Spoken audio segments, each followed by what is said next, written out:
Événements des derniers jours par Ellen White. Chapitre 1. La crise finale de la Terre. Une appréhension universelle de l'avenir. Numéro 1. Les temps actuels constituent un enjeu suprême pour toutes les âmes. Des dirigeants et des hommes d'État, des responsables qui occupent des positions de confiance et d'autorité, des penseurs, hommes et femmes de toutes classes, fixent leur attention sur les événements de notre époque. Ils observent les relations internationales, l'intensité croissante de chaque composante de l'histoire terrestre et reconnaissent qu'une situation grave et décisive est sur le point de déclencher une crise prodigieuse. 2. Les calamités qui surviennent sur terre comme en mer, l'instabilité sociale, les menaces de guerre sont de mauvais augure. Ces faits annoncent des événements imminents de la plus grande importance. Les forces du mal se conjuguent et se consolident, elles se fortifient pour l'ultime grande crise. De grands bouleversements prendront bientôt place dans notre monde et les événements de la fin seront précipités. Les temps de trouble sont proches. 3. Le temps de trouble, qui doit s'amplifier jusqu'à la fin, est très proche. Nous n'avons pas une minute à perdre. Le monde est agité par un esprit belliqueux. Les prophéties du 11e chapitre de Daniel ont presque atteint leur accomplissement final. 4.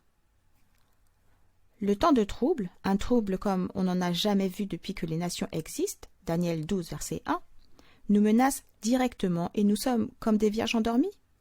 Nous devons nous éveiller et demander au Seigneur Jésus de nous entourer de ses bras éternels afin de nous faire traverser en toute sécurité les temps de jugement qui sont devant nous. 5. Le monde méprise de plus en plus toute loi. Bientôt, de grands troubles vont s'élever parmi les nations, des troubles qui ne cesseront pas jusqu'au retour de Jésus. 6. Nous sommes tout au bord du temps de trouble, et des angoisses que nous pouvons à peine imaginer nous attendent. 7. Nous sommes au seuil de la crise de tous les temps. Les jugements de Dieu vont se succéder rapidement, les incendies, les inondations, les séismes, accompagnés de la guerre et de l'effusion du sang. 8. Des temps troublés sont devant nous, mais gardons-nous de prononcer ne serait-ce qu'une seule parole d'incrédulité ou de découragement. Dieu a toujours averti des jugements à venir. 9. Dieu a toujours averti les hommes des jugements à venir. Ceux qui ont eu foi dans ses messages pour leur temps et qui ont agi selon leur foi dans l'obéissance à ses commandements ont échappé aux jugements qui sont alors tombés sur ceux qui ont désobéi et qui ont manifesté leur incroyance. 10. Cette parole a été donnée à Noé. Entre dans l'arche, toi et toute ta maison, car je t'ai vu juste devant moi parmi cette génération. Noé a obéi, et il a été sauvé. Ce message a été adressé à Lot. Levez-vous, sortez de ce lieu, car l'Éternel va détruire la ville. Lot s'est alors déplacé sous la garde de ses messagers célestes et il a été sauvé. De même, les disciples du Christ ont été avertis de la destruction de Jérusalem. Ceux qui ont été attentifs aux signes de la ruine à venir et qui se sont enfuis de la ville ont échappé à la destruction. Ainsi sommes-nous avertis maintenant de la seconde venue du Christ et de la destruction qui doit s'abattre sur le monde. Ceux qui prennent en compte l'avertissement seront sauvés. Dieu nous a annoncé ce que nous devions attendre de nos jours. 11. Avant sa crucifixion, le Sauveur a expliqué à ses disciples qu'il devait être mis à mort et qu'il ressusciterait le 3e jour, et les anges étaient présents pour graver ces paroles dans les esprits et les cœurs. Mais les disciples n'attendaient qu'une délivrance temporelle du joug romain. Et ils ne pouvaient accepter l'idée que lui, en qui tout leur espoir se concentrait, pouvait subir une mort ignominieuse. Les paroles dont ils devaient se souvenir furent éloignées de leur esprit, et lorsque survint le temps de jugement, il est surpris désemparé. La mort de Jésus a complètement détruit leurs espérances, comme s'il ne les en avait jamais prévenus. 12. Ainsi, par les prophéties, l'avenir nous est dévoilé aussi clairement qu'il l'était pour les disciples grâce aux paroles du Christ. Les événements liés à la fin du temps d'épreuve et à l'œuvre de préparation du temps de trouble nous sont clairement présentés. Mais les multitudes n'ont pas plus de connaissance de ces importantes vérités que si elles n'avaient jamais été révélées. Les prophéties des derniers jours exigent notre attention. 13. Je vis ensuite le troisième ange. L'ange qui m'accompagnait dit : son œuvre est terrible, épouvantable sa mission. C'est l'ange qui doit séparer le bon grain de l'ivraie et sceller ou lier les gerbes pour les greniers célestes. Ces choses devraient occuper tout notre esprit et retenir toute notre attention. 14. Nous aurons à répondre de notre obéissance à la loi de Dieu devant les magistrats, afin de faire connaître les raisons de notre foi. Et les jeunes devraient comprendre ces choses. 15. Ils devraient connaître les choses qui surviendront avant la fin de l'histoire du monde. Ces choses concernent notre bonheur éternel, et les professeurs, comme les élèves, devraient leur accorder plus d'attention. 16. Nous devrions étudier les grands signaux qui désignent les temps dans lesquels nous vivons. 17.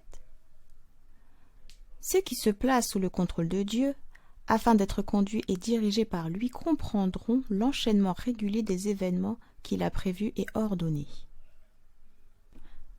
18. Nous sommes appelés à constater dans l'histoire l'accomplissement de la prophétie, à étudier les œuvres de la Providence dans les grands mouvements de réforme et à comprendre la progression des événements dans les préparatifs des nations pour le grand conflit final de la grande tragédie des siècles. Nous devons spécialement étudier les livres de Daniel et de l'Apocalypse. 19. Nous avons besoin d'étudier de plus près la parole de Dieu. Notre attention devrait se porter spécialement sur le livre de Daniel et de l'Apocalypse comme jamais auparavant. La lumière que Daniel a reçue de Dieu a été donnée expressément pour ces derniers jours. 20. Lisons et étudions le 12e chapitre de Daniel. Il contient des avertissements que tous nous aurons besoin de comprendre avant le temps de la fin. 21. Le dernier livre du Nouveau Testament est plein de vérités que nous avons besoin de comprendre. 22. Les prédictions encore non accomplies du livre de l'Apocalypse vont bientôt se réaliser. Ces prophéties seront étudiées maintenant avec diligence par le peuple de Dieu et devront être clairement comprises. Elles ne cachent pas la vérité. Elles nous avertissent clairement, nous annonçant ce qui doit arriver. 23. Les messages solennels qui ont été donnés par ordre dans l'Apocalypse doivent occuper la première place dans l'esprit du peuple de Dieu. Un sujet dont il faut parler au monde. 24. Nombreux sont ceux qui ne comprennent pas les prophéties relatives aux temps actuels et ils doivent être éclairés. Le devoir, tant des responsables que des laïcs, c'est de faire retentir la trompette d'une certaine manière. 25. Que les gardes élèvent la voix et délivrent le message qui est la vérité présente d'aujourd'hui. Montrons au monde en quel temps de l'histoire prophétique nous vivons. 26. Dieu a désigné un jour qui marquera la fin de l'histoire de notre monde. Cette bonne nouvelle du royaume sera prêchée dans le monde entier pour servir de témoignage à toutes les nations. Alors viendra la fin. La prophétie s'accomplit rapidement. Il y a encore beaucoup de choses à dire sur ces sujets d'une importance capitale. Il est tout près le jour où le destin des âmes doit être à tout jamais arrêté. 27. Nous devrions faire tous nos efforts pour présenter ces vérités au monde. L'avertissement solennel selon lequel le jour du Seigneur surviendra de façon soudaine et inattendue doit être adressé non seulement au monde, mais aussi à nos propres églises. L'avertissement terrible de la prophétie est destiné à toute âme. que personne ne se croit à l'abri de la surprise. Aucune interprétation de la prophétie ne doit vous faire oublier les événements qui nous montrent à l'évidence que ce grand moment est tout proche. Ayons une vision exacte des événements à venir. 28. Nous ne pouvons décrire avec précision les scènes qui se dérouleront à l'avenir dans le monde, mais nous savons clairement que dans les temps actuels, nous devons veiller et prier, car le grand jour du Seigneur est tout près. 29. La marque de la bête est exactement telle qu'elle a été annoncée qu'elle serait. Nous n'avons pas encore tout compris à cet égard, et tout ne sera pas compris tant que le livre n'aura pas été entièrement déroulé. 30. Beaucoup oublieront leurs devoirs, les encouragements et les bénédictions actuelles et seront rendus anxieux par la perspective de la crise future. Cette attitude engendrera un temps de trouble anticipé, et nous ne recevrons aucune grâce pour de telles inquiétudes prématurées. 31. Un temps de trouble se prépare pour le peuple de Dieu, mais nous ne devons pas en parler constamment aux gens du monde en leur donnant de l'inquiétude avant l'heure. Il y aura un temps de crible pour le peuple de Dieu, mais ce n'est pas la vérité présente à communiquer aux églises.